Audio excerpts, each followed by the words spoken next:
Bismillahirrahmanirrahim. Assalamualaikum warahmatullahi wabarakatuh. Kita ke materi B3. Materi B3 bahan beracun berbahaya. Yang dikatakan bahan beracun berbahaya sebenarnya semua bahan, semua saja bahan. Bahan apa saja itu yang kemudian dalam durasi pendek ataupun panjang, ya, tidak harus selalu pada saat itu langsung memberikan efek mematikan, tetapi pada kondisi efek yang pendek, biasanya dikatakan pendek ini adalah efek akut, kan kemudian adalah efek panjang. Efek panjang biasanya disebut dengan efek kronis. Apakah itu memberikan bahaya tidak hanya pada manusia, tetapi juga pada lingkungan. Apa saja itu? Nah, itulah yang kita akan ulas ya.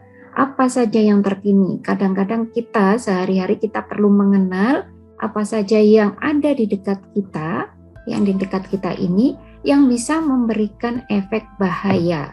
Efek bahaya kita yang ada di jurusan kimia sudah jelas. Berada di lab kimia berarti kita bersinggungan atau mengerjakan atau kontak atau terpapar ya, karena kita bersentuhan mengerjakan yaitu dengan bahan-bahan B3 sudah jelas. Di lab kita, di lab kimia di seluruh dunia manapun itu sangat banyak bahan-bahan masuk di B3. Karena itu perlu kemudian pengenalan bagaimana aman bekerja di laboratorium dan bagaimana mengolahnya. Istilah B3 tidak hanya dikenal di jurusan kimia, itu yang patut kita ingat-ingat juga. Tetapi juga di jurusan-jurusan lain atau di seluruh Indonesia, istilah B3 itu seluruh Indonesia, bahan beracun berbahaya, juga dikenal di misalnya di rumah sakit, bagaimana limbah-limbah rumah sakit. Tidak hanya yang sintetik tetapi juga dikenal B3 itu juga limbah organik. Misalnya limbah organik ini misalnya yang bekas pasien ya, bekasnya pasien, apakah itu ludahnya pasien, apakah itu kemudian semua anggota tubuh ya, yang istilahnya anggota tubuh misalnya hasil operasi dan seterusnya, penyakit yang berbahaya. Jadi B3 tidak hanya yang urusan beracun. Jadi yang beracun bisa jadi kita melihatnya adalah pestisida, kita misalnya melihatnya beracun.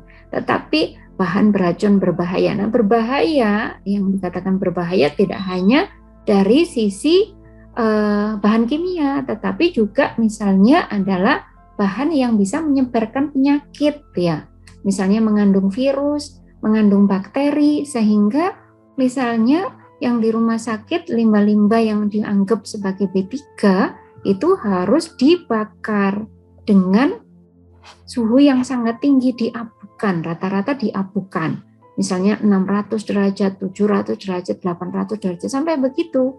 Jadi sisa-sisa bagian untuk operasi atau apa saja yang bagian dari tubuh manusia yang kemudian dikerjakan di rumah sakit tersebut yang dianggap nanti bisa menyebarkan penyakit yang berbahaya, maka harus diolah dengan cara dianggap atau diklasifikasikan sebagai bahan beracun berbahaya. Masuk kategori yang mana? Tidak hanya di beracunnya, tetapi di bahayanya. Bahaya menimbulkan penyakit lain, misalnya tersebarnya penyakit dan seterusnya. Jadi B3 ini luas sekali. Orang orang mau membangun industri pun, industri jelas. Terus kemudian ada juga misalnya membuat jalan tol ya. Tidak hanya jangan dianggap sekupnya adalah sekup jurusan kimia saja, tetapi luas sekali. Misalnya orang mau membangun jalan tol, di manakah sisi B3-nya? Misalnya adalah dengan adanya pembangunan besar-besaran itu, misalnya pembukaan jalan, ya jalan tol ya, atau kemudian pembuatan jembatan yang Suramadu misalnya begitu. Itu kemudian dampaknya terhadap lingkungan seperti apa? Kan misalnya digali untuk dilakukan pengecoran dan seterusnya. Nah ini kemudian apakah misalnya kalau di Suramadu misalnya kan dibuat pondasinya sampai ke laut ya, misalnya sampai nancep ke dasar lautnya misalnya kan begitu. Nah itu bagaimana nanti sebenarnya ada endapan-endapan di laut itu yang andai kata dia tidak dilakukan pengerukan, itu tidak dilakukan tindakan untuk membangun, itu dia akan diem, atau kita sebut sebagai sedimen. Dia akan immobile, dia akan diem saja. Tetapi ketika dilakukan pengerukan, itu kemudian bahan B3-nya itu keluar ya dari dasar laut, ya tersentuh, sehingga kemudian misalnya pada saat pembuatan itu misalnya ikan-ikan di sekitarnya menjadi mati. Nah, seperti itu pun juga dianggap dampak ya, dampak dari suatu pembangunan, kemudian bagaimana menekan dampaknya dan seterusnya. Apalagi misalnya lumpur lapindo, misalnya seperti itu ya, itu kan dampaknya sampai sekarang seperti apa, itu juga dianggap kategori B3, sudah jelas ya, memberikan dampak bahaya yang sumur gasnya, sumur tadi itu yang terus-terusan mengeluarkan dan seterusnya.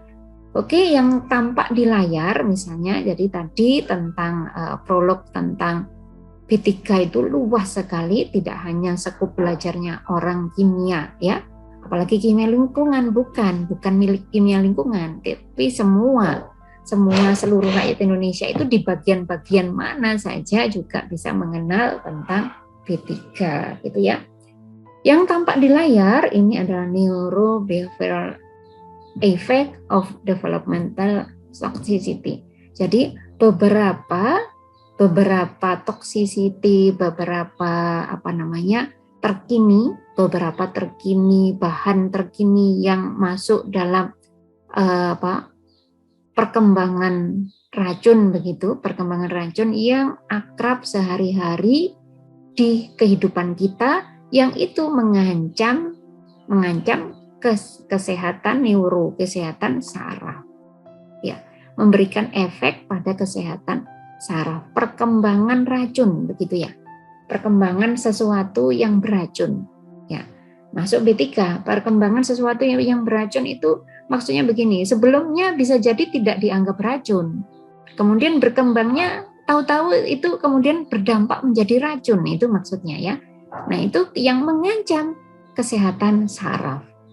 Nah, di dalam jurnal ini ada dia mereview atau merangkum bahwa sebenarnya di seluruh dunia, dia melihatnya adalah di seluruh dunia ada besar-besaran. Dikatakan bahwa besar-besaran keluarnya bahan B3 ke dunia dari berbagai hasil atau berbagai kegiatan manusia yang itu cukup besar, yang kemudian di dalam jurnal ini disebutkan memberikan efek pandemi. Dia bilang pandemi karena dia melihatnya 1 anak pasti akan mengalami masalah saraf, kesehatan saraf akibat terpaparnya bahan ini, dan ini cukup ngeri ya. Dia nulisnya 2014, tetapi saya mengamatinya ini bisa sangat berlaku di kita karena ada beberapa efek gejala yang disebutkan seperti autis ya, autoimun ya, beberapa penyakit-penyakit yang tidak tidak menular. Tetapi itu kalau kita orang kimia harus berpikir bahwa jangan-jangan itu adalah karena bahan B3 yang telah masuk ke dalam tubuh. Dan ini dikatakan di sini adalah mengganggu saraf. Ya, ini saya lompati saja, saya langsung ke tabelnya. Ya. Nah, ini bagan yang kemudian penggangguan itu terjadi pada otak, sesuatu yang saya kira sangat tidak menyenangkan dan sangat tidak diinginkan ya, sangat tidak diinginkan, penggangguan pada otak. Kemudian misalnya early life exposure to neurotoxic chemical, ada bahan kimia yang membahayakan, bukan membahagiakan, beda satu huruf, beda arti ya namanya, yang membahayakan saraf, fungsi saraf. kemudian dia terus berada di situ. Exposure itu adalah paparan. Dia terkena, manusia ini maksudnya, manusia terpapar atau terkena bahan yang sangat berbahaya untuk sarafnya, tetapi tidak segera tertangani atau tidak segera berhenti, dan itu terus-menerus terjadi. Sehingga kemudian terjadilah penggangguan fungsi saraf. Kemudian terjadilah sakit pada sarafnya yang mengubah kemudian perubahan yang besar. Nah, ini celakanya adalah bisa kemudian diturunkan kepada anaknya. Jadi bisa jadi ibunya mengalami gangguan, ibunya mengalami paparan atau mengalami terkena bahan yang tadi itu berbahaya untuk saraf, tetapi pada ibu tidak mengalami masalah, tetapi pada keturunannya bisa kemudian menimbulkan masalah. Hati-hati anak-anak ya. Ini tidak hanya pada ibu, tetapi juga pada bapak ya. Tidak kemudian wah aman ini yang cowok kena papar bahan kimia yang berbahaya, maka anak saya akan aman. Ya, kita ikhtiar semoga tidak demikian, tidak terjadi demikian. Apa yang perlu dilakukan, saya seringkali menyampaikan ke anak-anak yang bergulat atau habis praktikum seperti itu, saya bilang bukan minum minuman kemasan yang berpengawet anak-anak, kalian harus minum jus buah atau jus sayur. Itulah dalam rangka kalian mendetok, siapa tahu tadi selama praktikum ada bahan kimia yang masuk ke dalam tubuh kita. Potensinya apakah besar? Saya jawab adalah sangat besar. Namanya kita juga bersinggungan dengan bahan kimia itu. Nah, ini adalah contoh penggangguan pada otak. Nah, yang berwarna merah itu adalah yang sistem yang terganggu. Ya, ini abnormal activation in the brain, otak. Jadi tidak normal, dan ini bahaya. Kan gitu ya. Bahaya apa tidak ya? Sangat bahaya. Sangat bahaya. Ini saya coba cari tahu lagi. Ini bagian yang membahayakan. Nah, ini adalah bagian-bagian di otak yang mulai terganggu. Ini tidak sepele. Kemudian saya coba untuk apa saja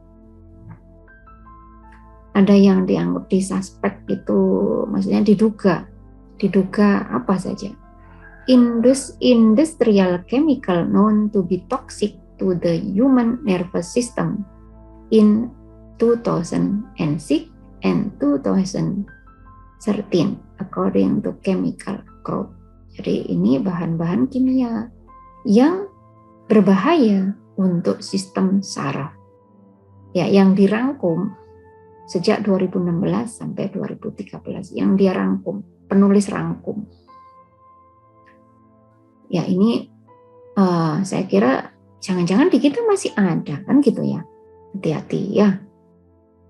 Golongan pertama adalah metal and inorganic compound. Golongan logam dan senyawaan anorganik. Oke, itu ada sekitar ya yang dikenali. Yang dikenali ada sekitar 25-26. Ini dia di satu lokasi kemudian dicari. Apakah ada ditemukan berapa macam? Nah, itu ternyata kemudian ada. Ya. Contohnya yang diidentifikasi namanya adalah hidrogen phosphate. Ya. Kemudian ada organic solvent, kita tahu di lab kita sangat banyak anak-anak ya, sangat banyak. Kalau sesuai dengan green chemistry, harusnya bahan-bahan kimia solvent itu tidak kita gunakan dan kita pakailah bahan kimia yang lebih aman. Harusnya begitu ya. Nah, ini etil klorida. Ini solvent atau pelarut kimia. Ini beberapa lagi. Kemudian pestisida. Pestisida ini jangan-jangan nanti masih digunakan kan itu ya. Nah, ini pestisida yang juga bisa mengganggu di saraf kita ya. pestisida ini, ya pestisida sintetik begini juga ternyata masih tersimpan, jangan-jangan di tanaman itu ya, sehingga kemudian di buah, di sayur, di padi kita juga masih ditemukan residu pestisida. Karena itu saya kira apa yang perlu kita lakukan kemudian dengan kondisi seperti itu, minum jus buah, jus sayur, itulah yang bisa mendetok, mengeluarkan. Kalau kita tidak berpikir waduh terus kita makan apa lagi? Kalau semuanya mengandung residu pestisida, ya kalau bisa sih tanam sendiri gitu ya. Kalau bisa kita harus tanam sendiri. Tapi kalau kita dalam ketidakberdayaan, kita nggak bisa. Apalagi jangankan nanam sendiri, makan aja beli yang sudah dimasak, kan misalnya begitu ya. Apalagi kalian ya dalam kondisi seperti itu, maka apa yang perlu dilakukan? Minum jus ya, jus buah atau buah yang nggak harus di jus ya. Buah dipotong-potong itu juga bagus. Tetapi yang lebih kuat sebenarnya golongan apakah yang bisa mendetok? Kita mengenal adalah golongan klorofil yang mempunyai hijau daun, itu akan memberikan efek detok yang lebih besar lagi. Ya, itu ingat-ingat ya anak-anak ya. Jadi tidak nunggu ada keluhan, tidak nunggu ada sakit, tidak nunggu saya nggak kena kok, ya kan nggak tahu ya, kan gitu. Kemudian ada juga other organic compound. Ini 1,3 butadiene. Nah, ini lainnya lagi. Sehingga kemudian ada macam-macam yang bisa mengganggu saraf. Include etanol. Kita sudah paham bahwa etanol itu juga bisa mengganggu kerja saraf. Makanya diharamkan itu ya etanol artinya. Minuman beralkohol itu kan jelas diharamkan karena mengganggu kerja saraf. Kemudian lainnya lagi yang bisa mengganggu di saraf kita, di saraf ya. Ini di jurnal. Belum tadi saya nggak ada sempat untuk membuat PPT-nya, masih ada di jurnalnya. Industrial chemical known to cause developmental neurotoxicity in human being in 2006 and 2013 according to Chemical Group. Ini adalah bahan-bahan kimia yang ada di industri yang kemudian di akhir-akhirnya developmental neurotoxicity. Jadi dalam perkembangannya begitu ya. Awalnya tidak dianggap membahayakan saraf. Tapi kemudian dalam perkembangannya ternyata dia juga membahayakan saraf. Kemudian ada metal and organic compound. Di sini ada arsenic and arsenic compound, lead and methyl mercury. Logam dan senyawaan anorganik. Kemudian contohnya adalah arsenik dan senyawaan arseniknya. Jadi kalau kita bilang arsenik nanti dia murni maksudnya.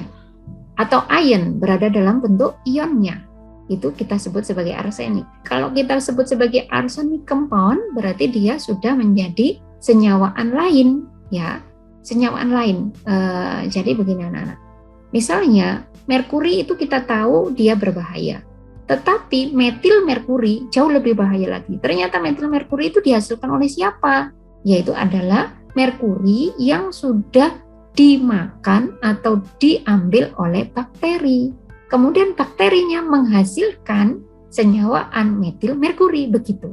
Jadi kemarin pernah saya sampaikan bahan-bahan kimia kita itu sangat banyak ya, sangat banyak yang sangat reaktif. Dia bertemu dengan A bereaksi, bertemu dengan B bereaksi. Dan itu ketika bereaksi kan membentuk senyawaan baru yang saya bilang Allahu a'lam. Kita tahunya Fe2+, Fe3+. Di alam semesta, apakah dia hanya menjadi 2 senyawaan itu? Tentu tidak. Dia akan menjadi banyak senyawaan lain ketika bertemu dengan senyawa-senyawa lainnya. Itu ya bertemu, bereaksi ya. Tidak hanya bertemu ya sudah berpisah gitu kan, bukan. Bahan kimia itu rata-rata reaktif. Ketika bertemu dia pasti bereaksi dan membentuk senyawaan lain. Itulah ya. Dan ketika membentuk senyawaan lain, itu kemudian kita tidak tahu, jangan-jangan menjadi senyawaan yang jauh lebih berbahaya. Kemudian yang newly identified, itu artinya terakhir-terakhir juga ternyata ini mengganggu kesehatan saraf, yaitu adalah fluoride and mangan. Ya, jadi nanti kita harus cari tahu, senyawaan apa ya yang kemudian mengandung fluoride and mangan. Jangan-jangan spray saya, jangan-jangan minyak wangi saya, ada itunya, siapa tahu ya kan? Dicari tahu ya. Jangan-jangan minyak wangi saya kemudian ada senyawaan itu, yang kemudian saya hirup, yang itu padahal terus-terusan saya pakai. Atau kemudian deodoran saya, yang kemudian saya taruh di kulit saya. Nah, atau apakah ada di hand and body lotion saya, yang terus-terusan saya pakai, padahal saya nggak tahu. Itu ternyata berbahaya jika saya gunakan terus-menerus. Nah, ini maksudnya ya, newly identified. Jadi sebelumnya tidak dianggap berbahaya. Sebelumnya tidak dianggap berbahaya, tetapi 2014 ini lama ya, 8 tahun silam sudah ada yang mengidentifikasi bahwa senyawaan itu berbahaya untuk saraf, gitu ya. Kemudian organic solvent, etanol pasti, toluen, tetrachloroethylene, nah ini ya misalnya gitu ya. Oke, saya lanjutkan. Ini adalah beberapa kejadian yang di Amerika, total losses of IQ point, yaitu berkurangnya poin dari IQ, sejumlah poin di IQ yang sangat berkurang drastis pada anak-anak usia balita, ya, dengan faktor resiko paling besar. Maksudnya kejadiannya apa, maka resiko paling besarnya kehilangan IQ-nya seberapa besar, gitu ya. Include if development exposure to industry chemical to cause neurotoxicity. Ini diakibatkan oleh paparan bahan kimia di industri. Nah, kalau di lab kimia, saya kemarin sudah sampaikan, antara di industri kimia dan di lab kimia, jumlahnya atau konsentrasinya atau besarannya itu lebih besar yang mana? Di lab kimia. Saya jawab ya, karena lab pendidikan itu biasanya memang untuk riset-riset menggunakan konsentrasinya cukup besar-besar. Nah, karena itulah hati-hati kepada seluruh mahasiswa kimia, juga sebagai staf, kemudian dosennya, untuk jangan sampai banyak terpapar, atau kalau bisa jangan, maka patuhilah bagaimana keselamatan kerja lab supaya tidak terjadi demikian. Ini terjadi, yang contoh-contoh yang disebutkan di sini adalah pada induknya atau ibunya atau bapaknya terkena atau terpapar, tetapi kemudian menurun pada anak. Kalau dikatakan bahwa cacat lahir, sudah takdir. Nah, ini ternyata ada kaitannya dengan orang tuanya yang terpapar bahan kimia. Orang tuanya terpapar bahan kimia, kemudian menurun pada anaknya. Nah, ini contohnya. Major medical and neurodevelopmental disorder. Jadi kecacatan pada saraf. Nah, berapakah perkiraan kehilangan IQ-nya? Ini nomor 1 adalah preterm birth, itu adalah bayi yang lahir prematur. Berarti yang lahir prematur, kalau bayi misalnya umumnya 9 bulan, maka dia tidak sampai 9 bulan, ada yang sangat kecil-kecil 5 bulan, 6 bulan sudah dilahirkan. Dan ini kemampuannya untuk hidup, organ-organnya untuk hidup itu potensinya kecil. Sangat bahaya sekali bayi-bayi yang lahir dalam usia seperti ini. Nah, ini memberikan dampak pada IQ-nya kehilangan sampai segini besar. Jadi kalaupun selamat hidupnya, tapi IQ-nya ini resiko ya, saya bilang tidak semuanya terjadi, meskipun ada misalnya keajaiban ya, karena diberikan nutrisi yang sangat bagus selama dirawat prematur tadi, terus tidak mengalami kecacatan mental, alhamdulillah. Tetapi ini adalah potensi kehilangan. Jadi tidak semuanya mengalami, bayi-bayi yang lahir prematur mengalami ini, tetapi ini adalah yang umum ya, yang umumnya terjadi. Kemudian ada autis itu juga kehilangan sebagian IQ-nya. Kemudian ada bipolar. Kemudian ini beberapa cacat lahir ya, cacat kelainan kecacatan tadi yang di balita disebutkan di tabel tadi adalah di balita. Kemudian ada trauma dan seterusnya. Dan ini sesuatu yang sangat pastinya tidak akan menyenangkan. Kemudian apakah yang diduga?